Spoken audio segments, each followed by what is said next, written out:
Hallelujah, hallelujah.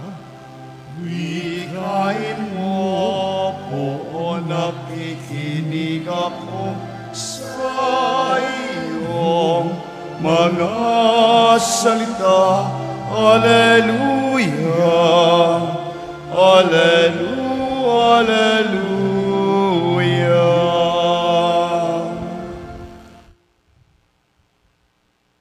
Sumainyo ang Panginoon. At sumaiyo rin. Ang mabuting balita ng Panginoon ayon kay San Juan. Papuri sa iyo, Panginoon.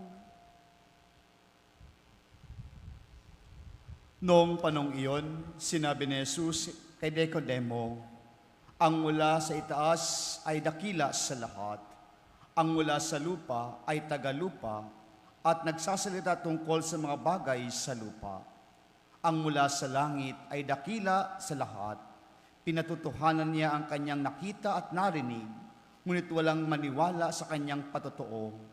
Ang naniniwala sa kanyang patotoo ay nagpapatunay na tapat ang Diyos, sapagkat ang sinugo ng Diyos ay nagpapahayag ng mga salita ng Diyos, at walang sukat ang kanyang pagkakaloob ng Espiritu Santo. Minamahal ng Ama ang anak, at ibinibigay sa kanya ang kapahamalaan ng lahat ng bagay. Ang nananalig sa anak ay may buhay na walang hanggan, ngunit ang hindi tumatalimas sa anak, hindi magkakaroon ng buhay.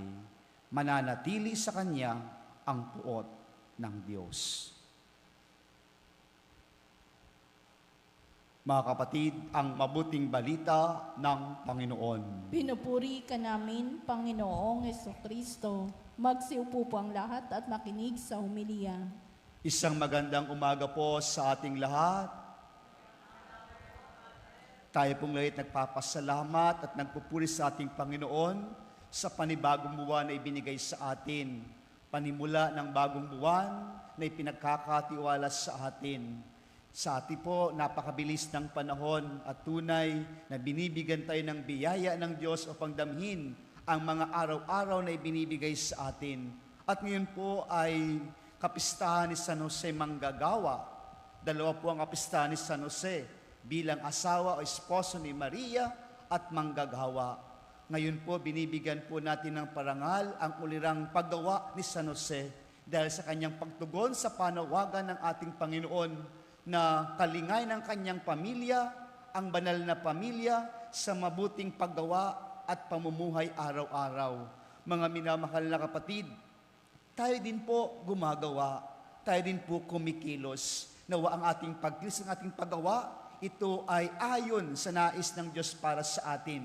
Gumagawa tayo dahil tumatalima tayo sa pagsunod sa kalooban ng ating Panginoon.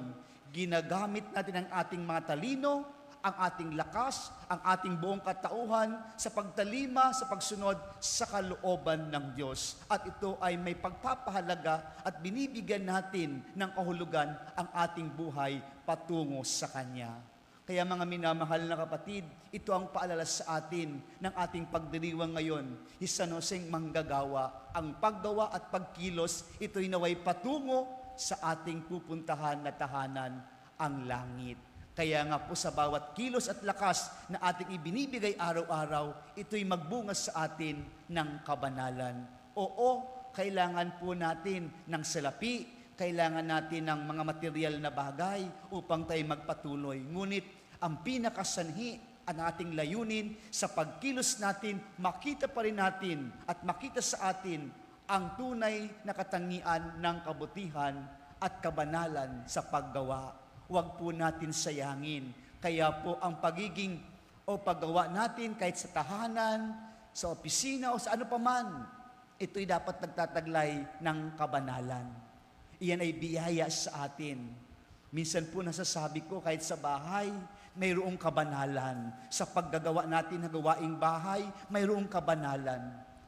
Habang naglalaba, nagluluto, iyan ay isang gawaing kabanalan. Kaya lang po sa mga nanay o mga tatay na naggagawa, pag nagtatrabaho, nagreklamo tayo.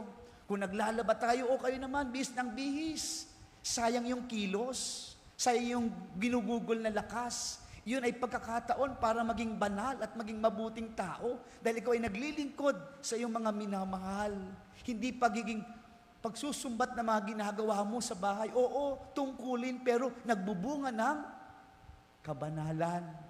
Kaya ang isang pagpapamilya, ang isang miyembro ng pamilya, pag may gawain, ayan ay isang pamamaraan para makakuha at makaramdam ng buhay kabanalan. Hindi sinasayang. Kaya lahat ng kilos at galaw natin, tayo ay pinapaalahanan na magkaroon ng buhay kabanalan. Kaya po sa ating mga pagbasa ngayon sa araw na ito, nakita po natin yung mga gawain ng mga alagad ni Jesus, ang kanyang mga apostoles, patuloy na gumagawa ng kabutihan sa ngalan ng ating Panginoon, na muling nabuhay. Kaya po sila inuusig ng mga matatanda o mga puno ng mga Sanhedrin dahil sa lumalaganap ang kanilang mga gawaing kabutihan ukol sa ating Panginoon. Ipinapahayag nila ang kabutihan para sa tanan. Kaya nga po, sila inuusig. Nung sila tinatanong ng mga punong saserdote o mga puno ng Sanhedrin, anong mahigpit naming pinagbabawal yan? Anong sagot ni Pedro? Ang Diyos ang dapat naming sundin, hindi ang tao. Mga minamahal na kapatid, isang paalala sa pagkilos natin araw-araw, Diyos ang ating sundin, hindi ang ibinibigay ng mundo na dapat nating yakapin. Na kung minsan ang mundo nagbibigay sa atin, minsan nauuwi sa kapahamakan at paggawa ng kasalanan. Mga minamahal na kapatid, sa bawat paggalaw natin pagkilos, ito ang dapat nating tandaan. Diyos ang ating sundin, hindi ang ating kaisipan o ang mundong ibinibigay sa atin, na kung minsan ito'y nagbibigay sa atin ng maraming kaisipan upang tayo mawala sa ating layunin, sa ating paglalakbay. Kaya nga po sa ating ebanghelyo ngayon, nagpapatotoo ang anak ng Diyos sa atin. Si Jesus mismo ang nagbibigay ng patotoo para sa atin. Alam po natin si Jesus ay tao at Diyos din na totoo para sa atin. Kaya nga po, anong sabi sa ebanghelyo, ang sumusunod sa anak ng Diyos ay magkakaroon ng buhay na walang hanggan. Kung hindi tayo susunod sa Kanya, mananatili tayo sa Kanyang puot ng Diyos. Mga minamahal na kapatid, ito ang paalala sa atin ng ating Panginoon sa ating paglalakbay araw-araw. Nawa tulad ni Jesus, ipinapahayag ang kalooban ng Diyos. Sabi po natin, kaisa tayo ng Panginoon sa araw-araw nating pagkilos at paggalaw. Nawa, maipahayag din po natin ang ating pagpapatotoo para sa Diyos. Hindi tayo sinungaling ang ating mga sari-sariling presensya sa ating paglalakbay araw-araw. Tatandaan po natin yan. Lahat tayo ay nagpapahayag ng katotohanan na dapat nating bigyan diin at isa-isip at isabuhay upang tayo'y maging tunay na pagpapatotoo at magkaroon ng buhay na walang hanggan. Dahil kung hindi po natin yan gagawin sa ating buhay, nais po natin mapahama kung minsan. Mga minamahal na kapatid, sa pagpapatuloy ng ating pagdiriwang ngayon, ang mensahe ng Diyos para sa atin, tunay ang ating kilos, ang ating presensya ay isang patotoo nawa patungo sa langit. Huwag po natin sasayangin, huwag po natin babaliwalain ang mga ito dahil lahat tayo, lahat ng ating lakas, lahat nating ginagawa ay isang patotoo patungo sa kaharian ng ating Panginoon.